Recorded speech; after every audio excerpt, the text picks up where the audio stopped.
If you've searched for PMI RMP versus PMP and you're about to pick one based off what you perceive as difficulty alone, that is one of the most expensive mistakes you can make. I've watched project managers waste 3 months and $3,000 chasing the wrong certifications, not because they weren't smart, but because nobody gave them an honest framework of what they do. And that is going to change today.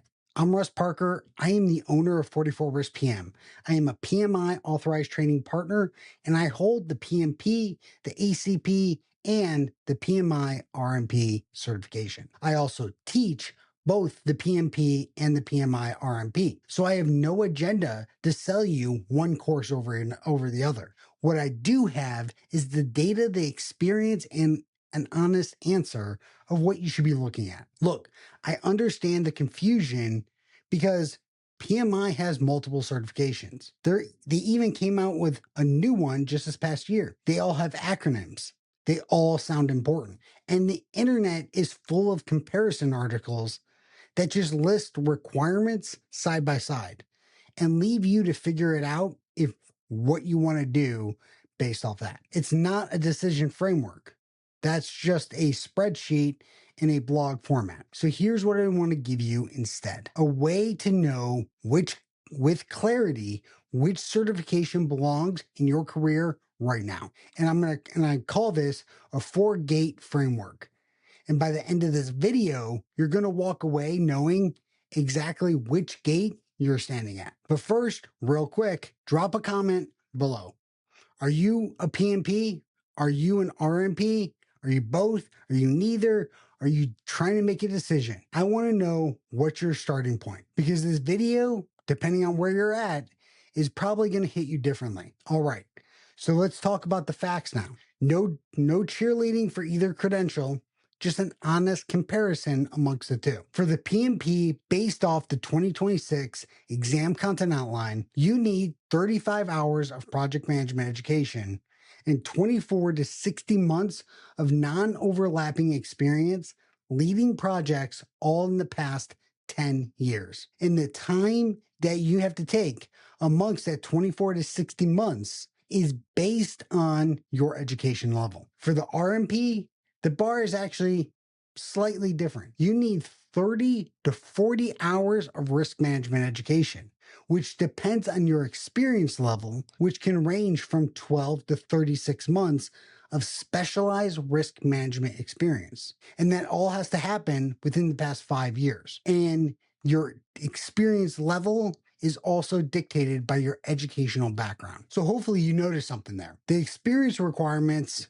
they're pretty close, but the type of experience is different. The RMP needs you to have specialized risk management experience within those projects. And that distinction matters more than what most people actually realize. You have to show you actually did risk management and not just had a risk register or did a weekly update. You actually need to show that you were actively engaged with the risk management processes throughout your projects. And then the next big difference is the exam format. And this is one that catches people off and creates a level of complacency. For the PMP, we have 180 questions in 230 minutes. For the RMP, we have 115 questions in 150 minutes. So the PMP is longer, and that's because the scope is broader. You're looking at all the different elements of running a project, where the RMP is shorter, but that shorter does not mean easier. The RMP goes deep into risk specific content project managers have never studied in that level of detail. And 90% of my students agree with me. They walked out of the RMP more mentally fatigued with those 115 questions than they did with the PMP's 180. It truly challenges your comprehension of project risk management, which is why I say the 180 to 115 should not breed complacency. You cannot think less questions, less effort. That is why the PMP has a 35-hour requirement, while the RMP has a 30 to 40-hour requirement. Think about that. 35 hours to cover everything in project management, 30 hours to cover everything in risk management. Might tell you that the PMP, although it's focused on project management, it's only taking a sliver of what is on that risk management professional certification. And the next difference we're going to cover is the cost. Now, these numbers are based off the 2026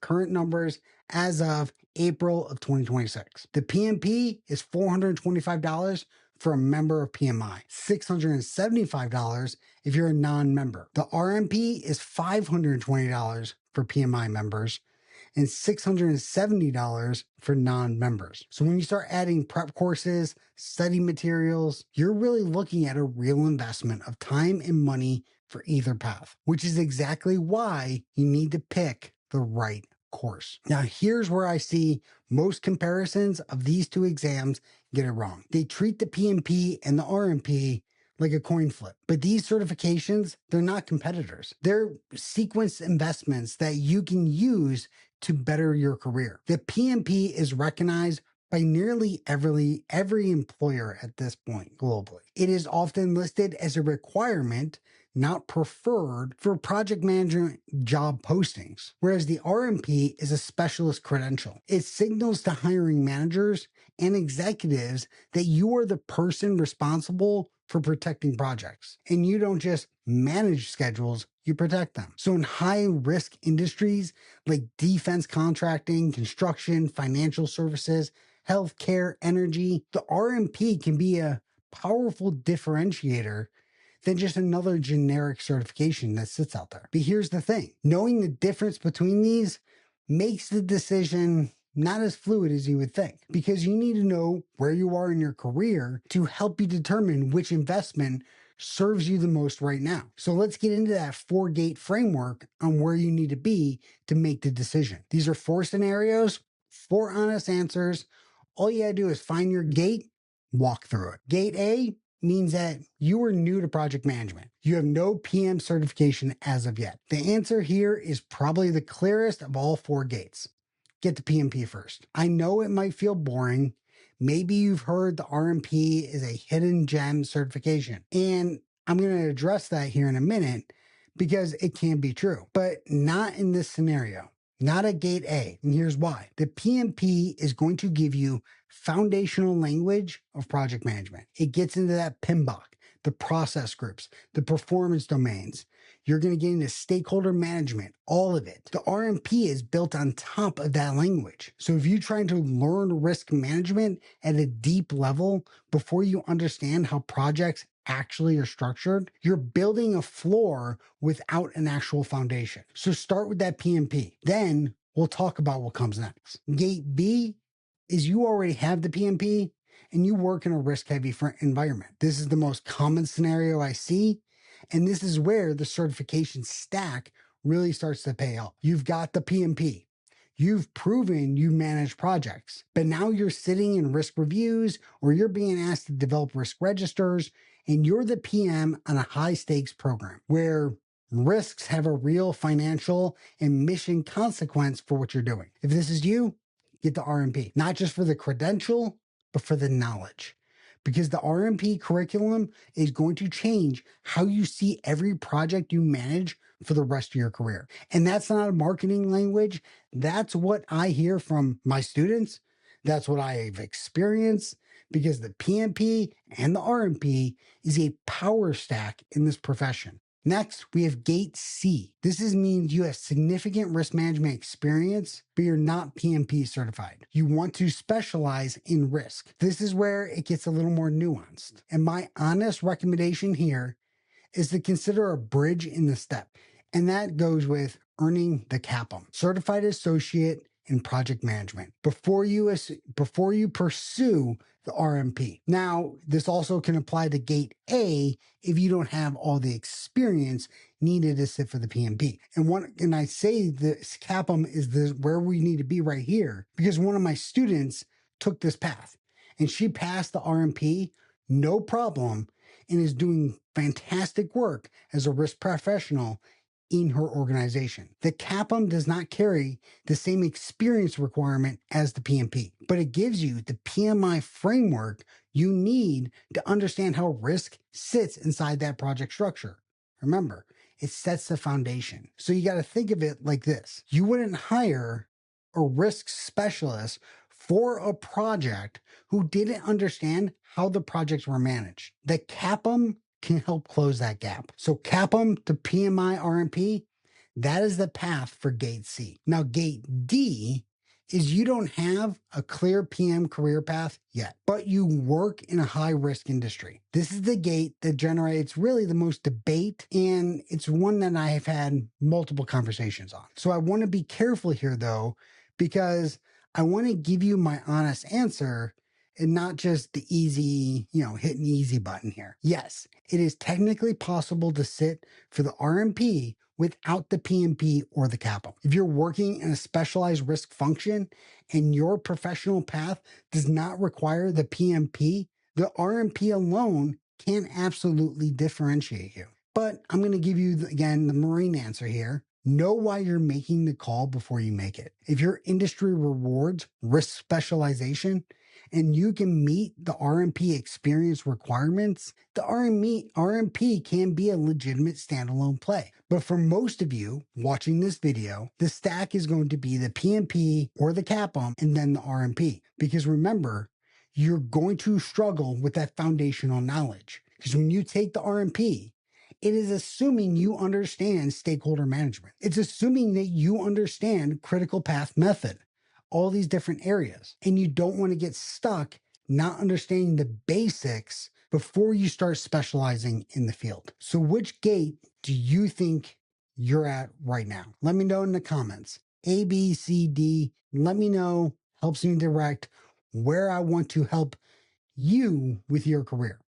As a PMI ATP and a PMI ATP instructor, I have access to PMI's guidance, training materials, and their examiner updates. And here's what that access has been able to tell me. Through their own data, they consistently show that multi-certified professionals outperform single certified holders in career advancement and earnings. That's not supposed to be some selling point for my courses. That's PMI's data, and it lines up with what I see in my students every year. The professionals who come back for the RMP after the PMP, they don't just pass the exam.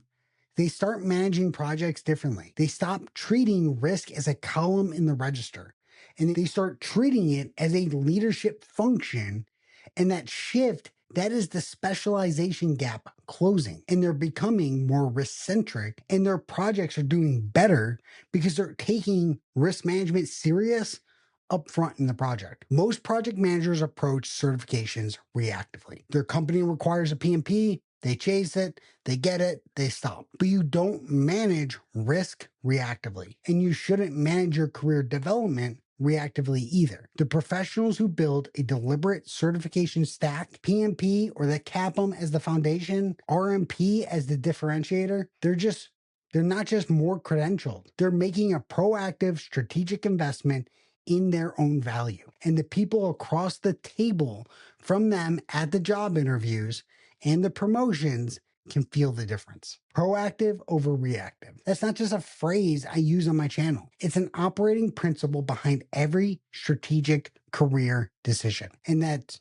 something that you should use from everything you do from this point forward. So remember the 4-gate framework. Gate A, you're new to project management, get that PMP or they cap them first, no exceptions. Gate B, if your PMP is in hand and you're in a risk-heavy role, get the RMP, build the stack. If you're Gate C, risk experience, no PMP, get that CAPM as a bridge, then address that RMP. And Gate D is the high-risk industry, no project management path. The RMP can stand alone, but know why you're choosing it. And if there's one thing you take away from this video, is that all these certifications, they're a sequence. Build the stack, earn the risk premium. If you've decided that the RMP is in your future, whether that's the next certification you get or you're waiting until after your PMP, the next video I want you to watch is right here. It covers exactly what's on the PMI RMP exam tests. And I do that by going over the RMP exam content outline. And don't forget to subscribe to this channel so that way you can stay up to date on my conversations about project management, risk management, and project leadership. I'll see you in the next video. 44 Risk PM. Out.